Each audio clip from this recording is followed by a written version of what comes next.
Good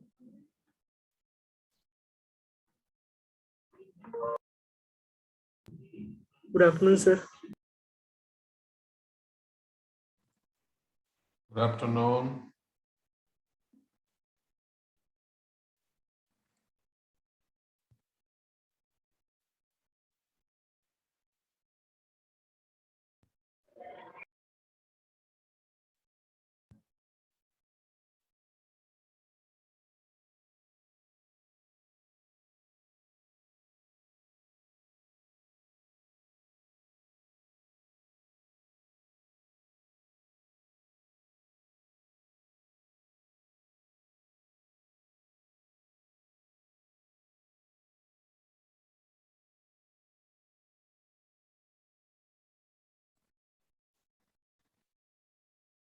Okay, so good morning.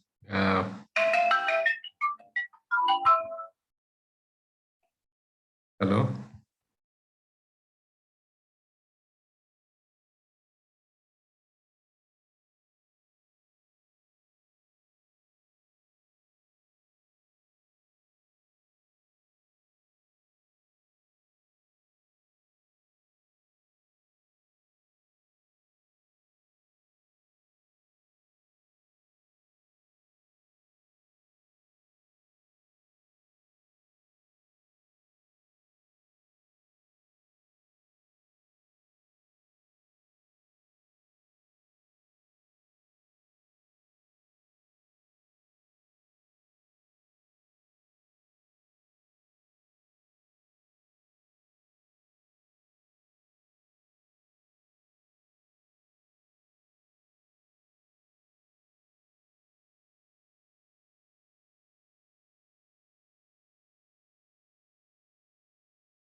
Okay, so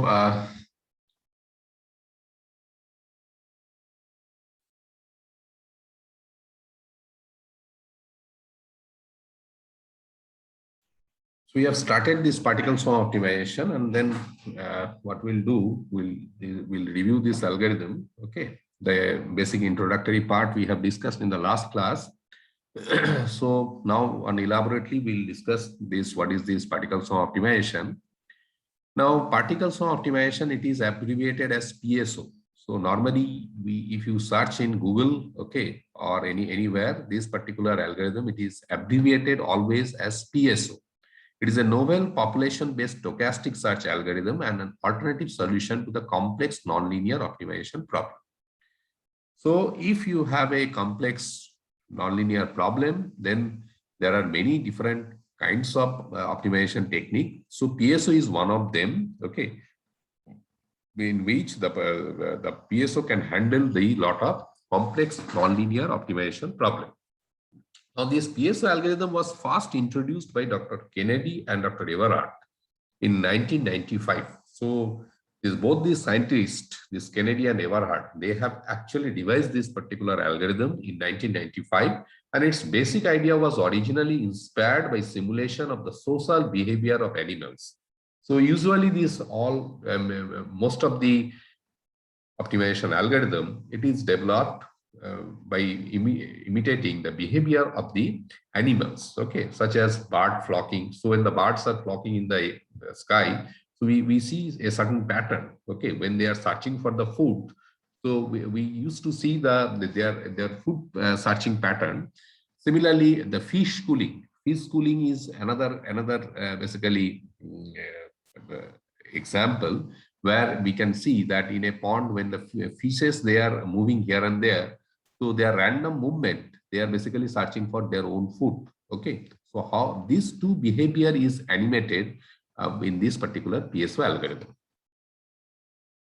So it is based on the natural process of group communication to share individual knowledge when a group of birds or insects search food or migrate and so forth in a searching space. So let us say in the sky, when the birds are flocking, or in the any water, when the fishes, they are moving here and there for the searching for the food. So they have some search space. Okay, they cannot move beyond that search space. The sky, within the sky is very huge horizon. So within this huge horizon, the birds, they are not moving, they are not covering this huge horizon. They are moving a particular limited horizon. Okay, so that is basically their search space for the food. Okay, so basically within that particular domain, the birds are basically moving and they are searching for the food. So, but from the nature of the social behavior, if any member can find out a desirable path to go, the rest of the members will follow quickly. So normally, we used to see this kind of behavior when the birds or these fishes, they are moving. So they are, if let us say one bird or one fish is moving for a particular direction, so others will follow that. Okay, basically what is the reason? The others, bird or fish, they will also think that the food is located in a particular location when the first bird or that particular first animal that is moving for the food. So they will also think that that is the desirable path.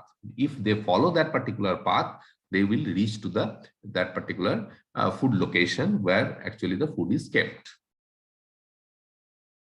So the PSO algorithm basically learned from animals' activity or behavior to solve the optimization problem. So we used to understand this thing always. This PSO, it is the algorithm, it is the mathematical algorithm, it is the soft computing technique, it is one of the artificial intelligence technique by which we can solve any optimization, any nonlinear optimization engineering problems. So it can be a electrical engineering problem, mechanical engineering, civil engineering, any discipline where we can actually solve this optimization problem.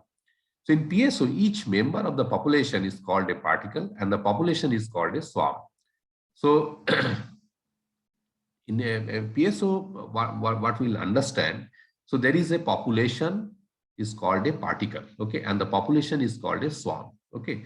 So basically, I will elaborate here what is the meaning of this population. Just a minute.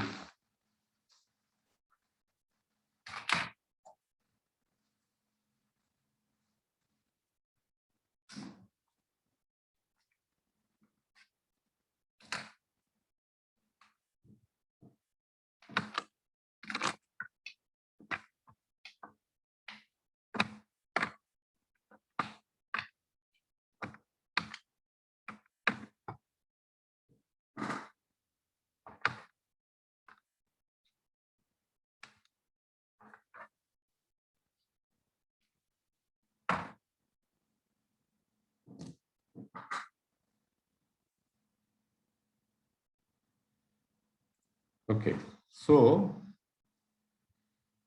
first of all, we need to understand what is the meaning of this particular population. So population means a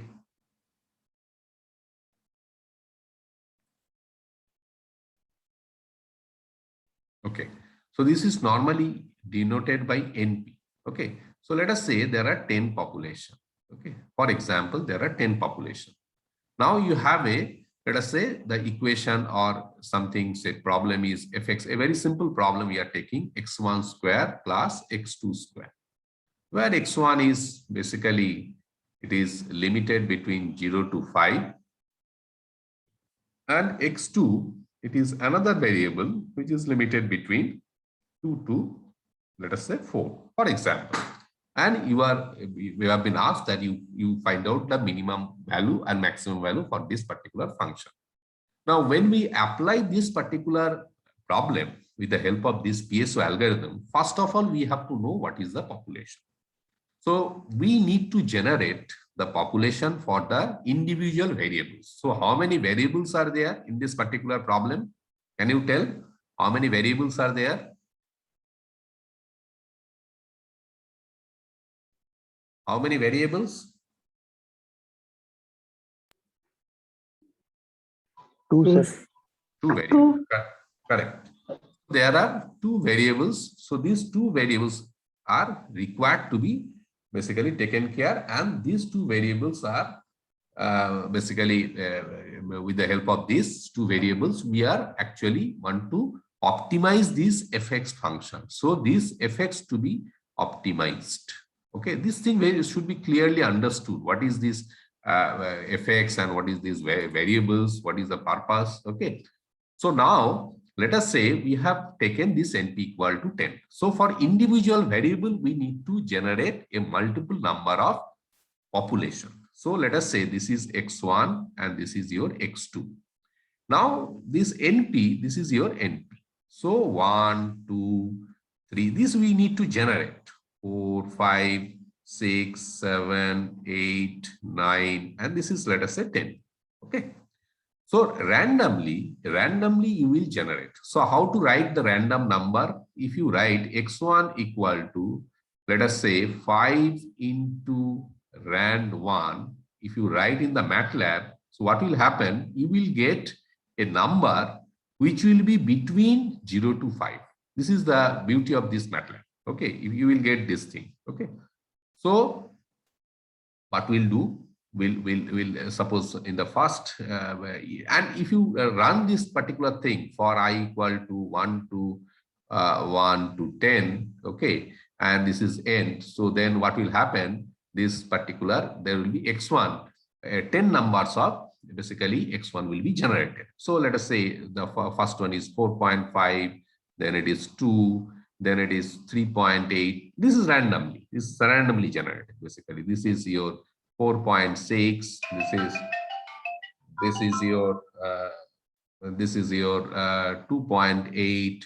This is your 3.2. This is your 2.9. This is your 3.1, and this is 4.2, and this is let us say 4.3. Okay, these are a random number. Okay, and this we have generated. Actually, what is the meaning? We don't know. Our search space for x1, let us understand this thing very clearly. This is your x1, okay, and the search space is limited between x1 can vary from 0 to 5. Okay, this is the search space of x1, and there is a search space of x2. So this is limited between, this x1 is between 0 to 5, okay, and this x2, it is between 2 to 4. Okay, now there is a resultant fx. Fx has some search space. Okay, this fx has some search space. We don't know. Let us say the minimum value is located here. So we don't know how to reach this minimum value. Okay, but ultimately we should reach this minimum value with the help of this PSO technique. Okay. Now x2, similarly, it is varying from 2 to 4. So how to write this means how to generate this kind of thing? So in this case, instead of, so I will write here, let us say x2 equal to, this will be lower bound LB plus rand1 into upper bound UB minus LB. So LB is what? In this case, lower bound is 2 plus random 1, you will get something, okay, random number between 0 to 1, and upper bound is 4 minus 2. So if you do this thing, and if you vary this for, let us say for I equal to 1 to 10, you will get basically, you will get a 10 number of random value, which is basically which will vary between 2 to 4. So let us say we have, if we apply this, we'll get something 2.2. This is 2.8, 3.1. Let us say 3.8. This is 2.4. It may be multiple also. 2.8. It may be a repetition of the earlier variable. It may be 2.8. It may be 3.1. Okay. It may be 3.6. It is, let us say, 2.3. Okay. So like this. Okay. This is basically a population. Why we are making this kind of thing? The reason is we don't know where this solution is. See, in this fx, this solution, this minimum value is located here. But how this x1 and x2 they will reach to this particular solution. Okay, so the path may be this way, that will reach, or that is they will reach this way. So we don't know what is the actual solution, how to reach this particular path. But this particular solution you will be able to reach with the help of this PSO algorithm. Okay, this is the actual beauty of this soft computing technique. We don't know that what is the solution, okay, and how the solution will be actually reached. Okay, so that is that basically this particular technique will take care that how to do this kind of minimization or maximization of any complex non-linear optimization problem. Okay, but this is very simple. This is very linear kind of thing. But you will not get this kind of problem. The problem will be something difficult. Difficult means a non-linear complex kind of problem where you need to you don't know, you cannot calculate with the help of simple calculation. That with the help of pen and paper, it will be difficult to calculate. Okay, so we need to do some exercise. So that will basically, the computer will take that particular exercise, and then that computer will calculate that yes, this is the minimum value and this is the maximum value for that particular function. Is it clear that why we are generating this population?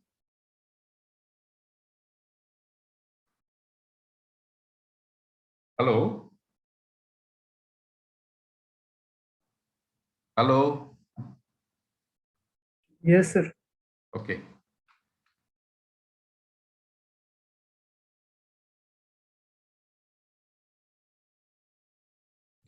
So in PSO, each member of the population is called a particle. So now you see, I will show this thing. I have generated that particular population. So here, if you see this thing, so if we mark this one, so let us say this each set, these are basically your particle, or these are also known as swarm. Okay, these are basically your particle, or this is basically your swarm. Okay.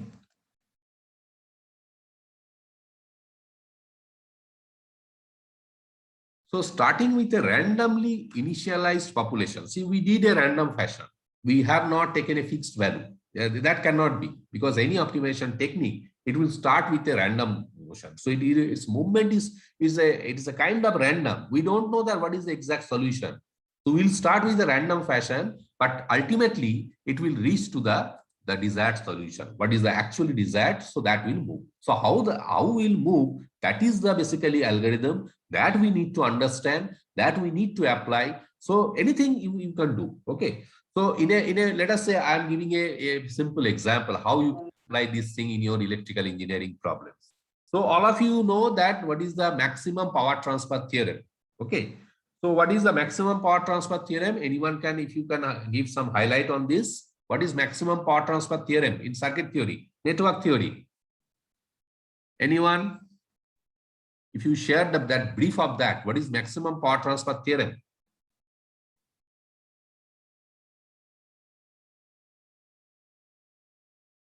Anyone? You are in final year. You should know this. What is maximum power transfer theorem in electrical engineering?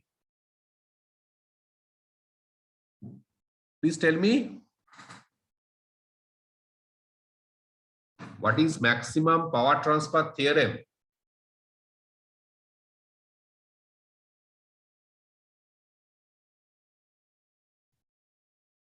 No idea.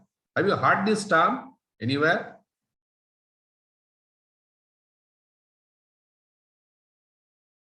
Have you heard this term, maximum power transfer theorem?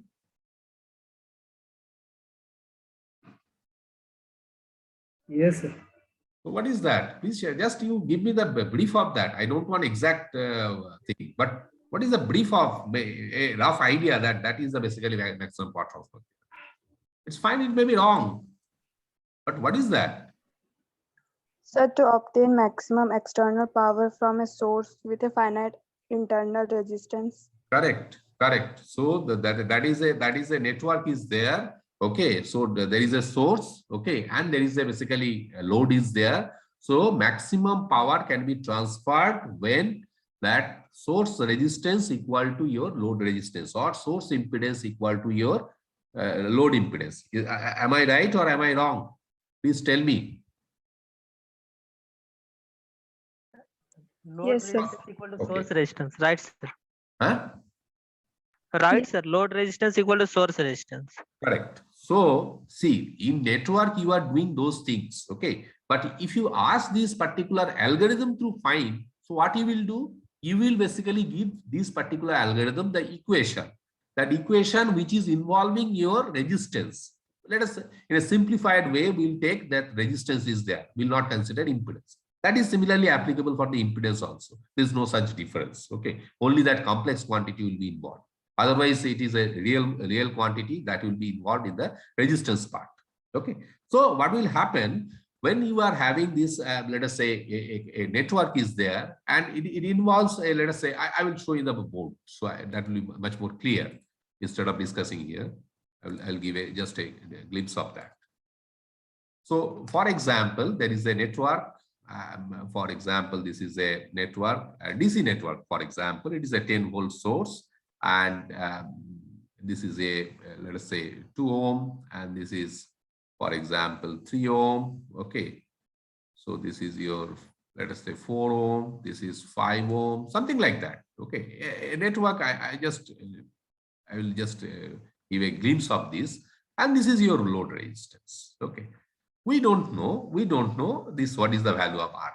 Okay. But it is asked in the problem that you calculate what should be the value of RL so that the maximum power transfer occurs.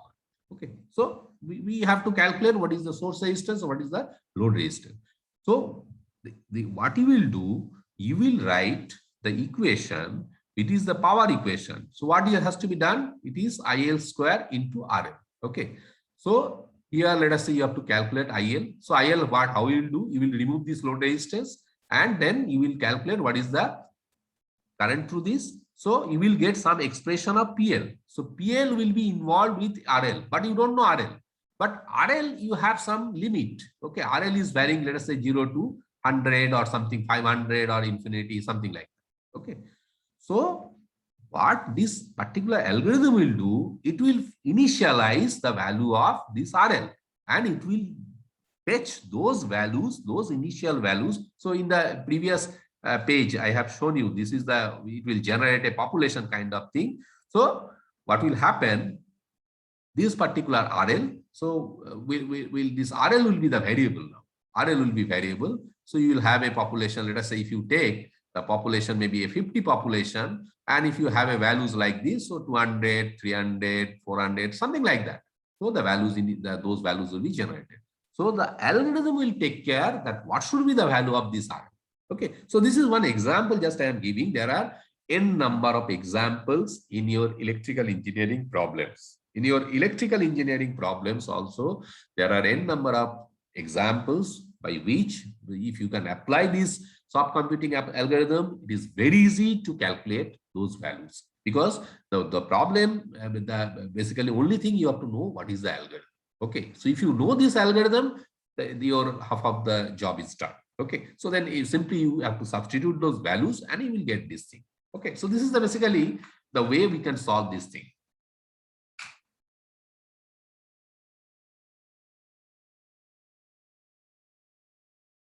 So starting with a randomly initialized population and moving in random chosen direction, each particle goes through the searching space. So it will basically move in the search space. Okay, you don't know which direction this particular particle will move, but it will move. Okay, in a random fashion because as the algorithm will proceed, we'll see that how we'll calculate those things, that how this particular solution is moving in the search space and remembers the best previous position of itself and its neighbors. So this is very, very important.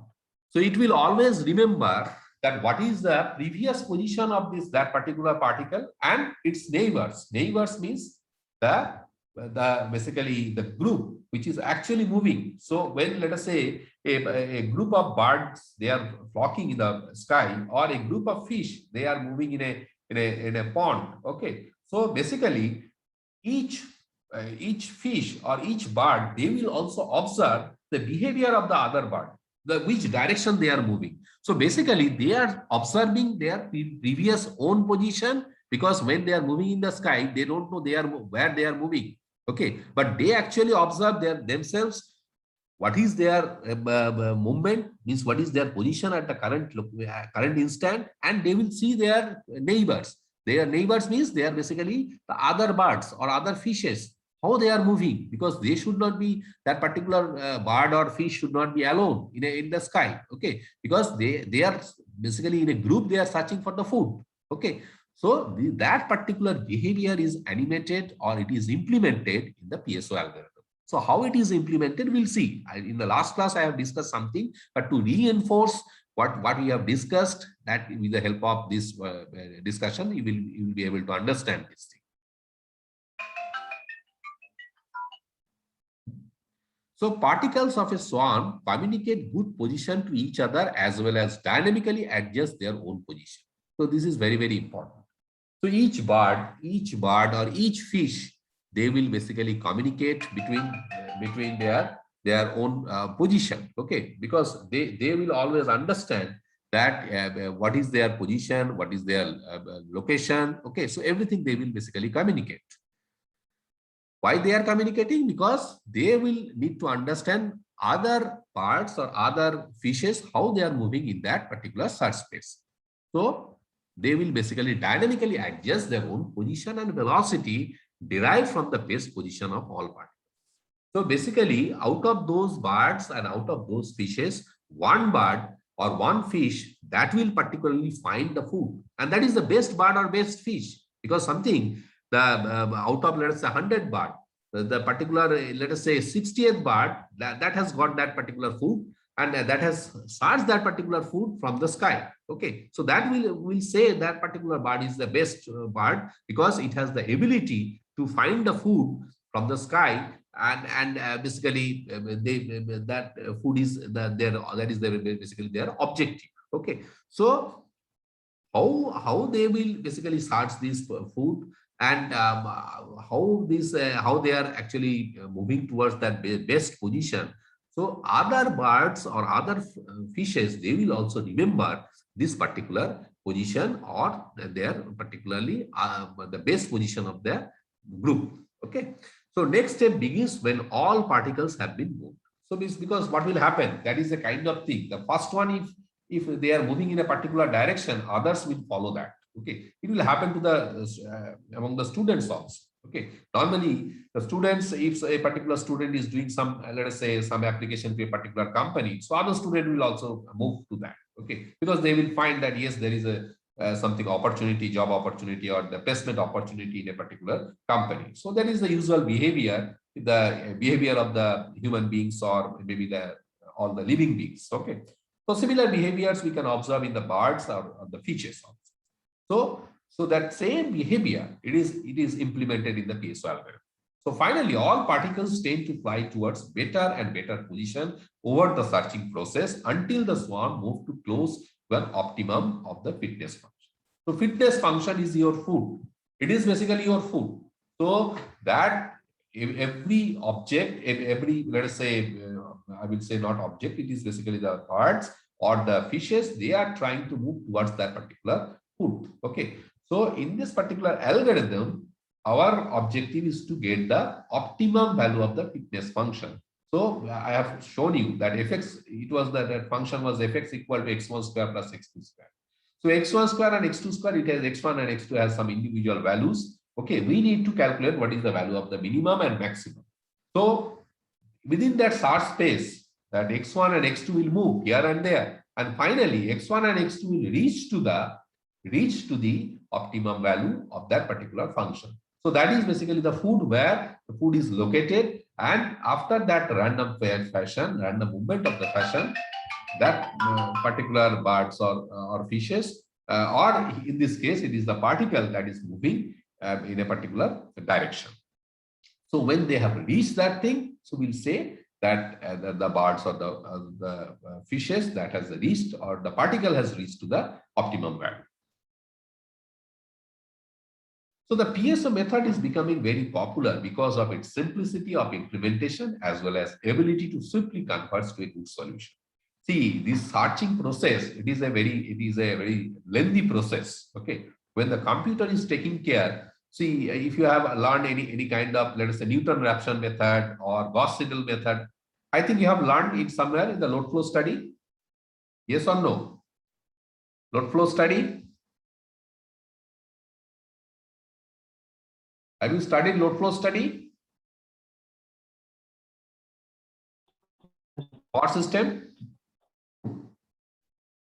Hello? Hello?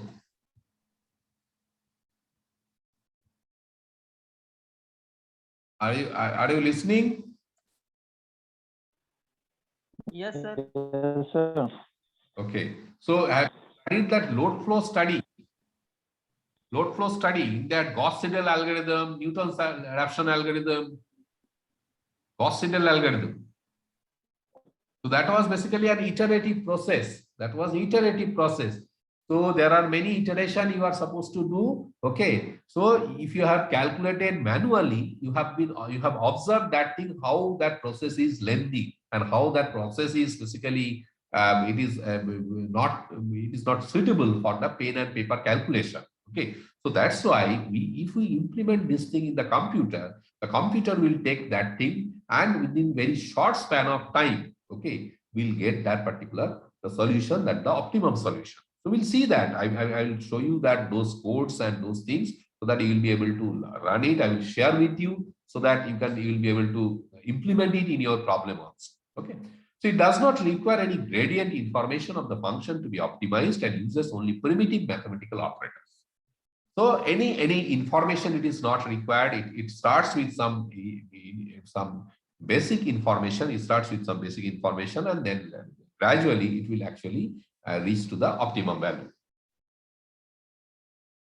So as compared with other optimization method, it is faster, cheaper, and more efficient.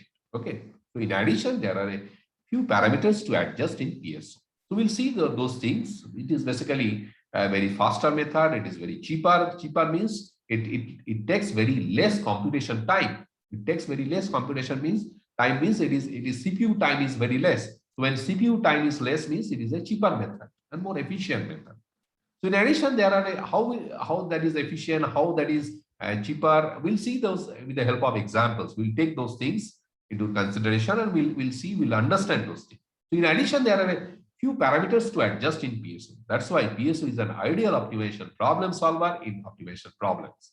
So PSO is well suited to solve the nonlinear, non-convex, continuous, discrete, and integer variable type of problems. Okay, so we'll see those things.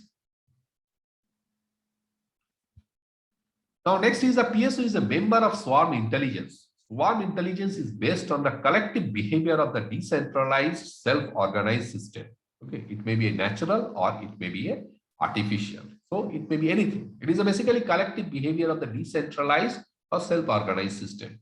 Okay, it is a basically intelligent system. It is what you are actually studying. It is basically intelligent system. It is not a not a method. It is not a something a normal kind of thing. This is basically artificial intelligence technique, which is basically implementing certain behavior of the some behavior of the living things like birds or the fishes.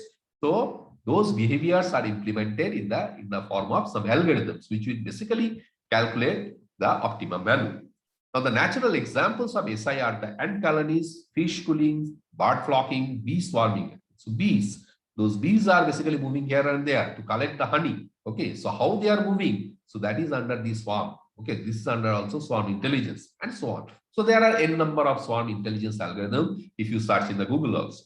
So, but out of that, this PSO is one of the member. PSO is one of the member of the swarm intelligence. So besides multi-robot systems, some computer programs for tackling optimization and data analysis problems are examples for some human artifacts of SI.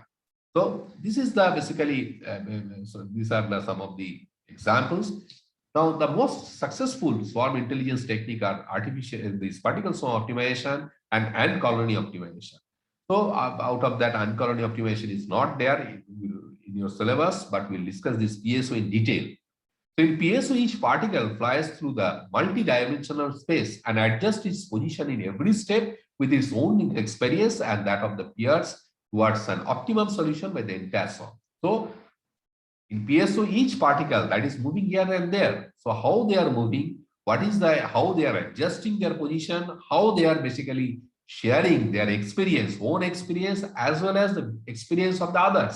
Because when a particular bird, when it is moving or fish is moving, it is also taking the information from the other birds or other fishes because they are moving in a group. So when they are moving in a group, so out of the n number of birds, let us say 50th bird, it is moving to a particular optimum solution. So other birds will follow that particular path.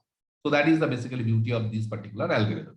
So therefore, PSO algorithm is a member of this swarm intelligence.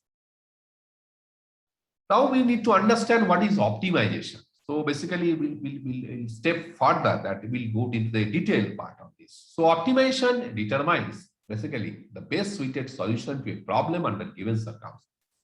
So we need to understand because this is a soft computing technique, soft optimization technique. So there are many examples, many abbreviated terms are also there. So we need to understand what is this optimization, what we are actually going to do with this optimization, what is the utility of this particular optimization technique. So for example, a manager needs to take many technological and managerial plans at several times. So any manager, let us say in a company, so the manager has to do this managerial task. Okay, so it may be a technological terms or it may be HR related or any issues. Okay, so the final goal of the plan is either to minimize the effort required or to maximize the desired benefit. So the manager has to do these two things. So either this effort has to be minimized or the benefit of the company has to be maximized. So how that can be done, that is the beauty of this particular manager. The manager will do this task, manager has to do this thing, how optimally the things can be done.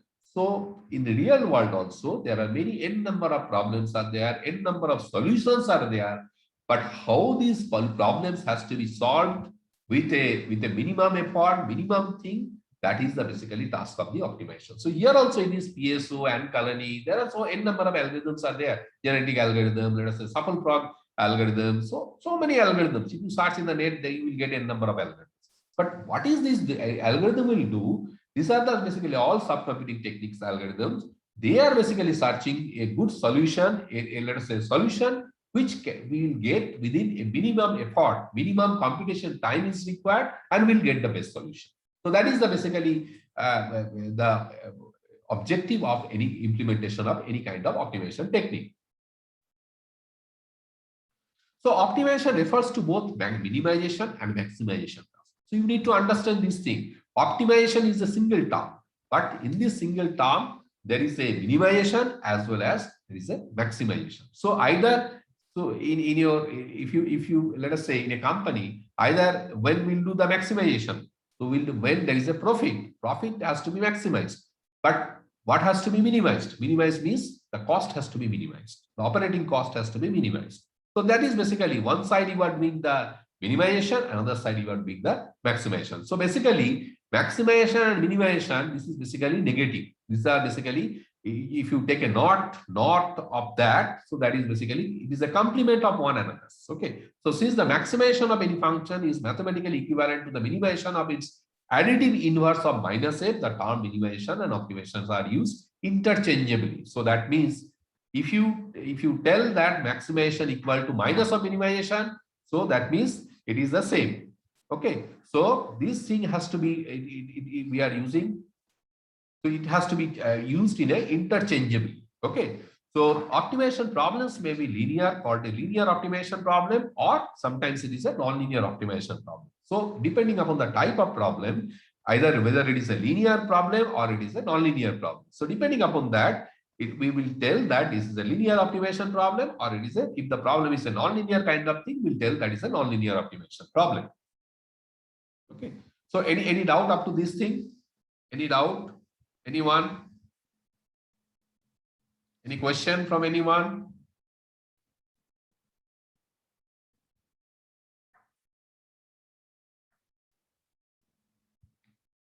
Okay. So I'll stop this thing. Just a minute.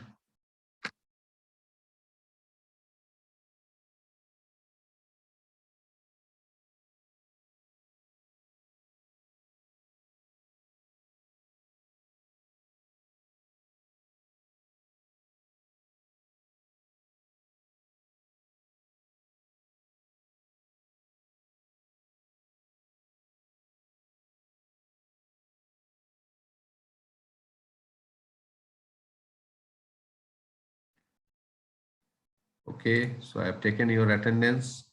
So any question, anything? So we'll close this session. We'll continue with this topic in the next class. Okay. So thank you. Thank you, sir. Okay.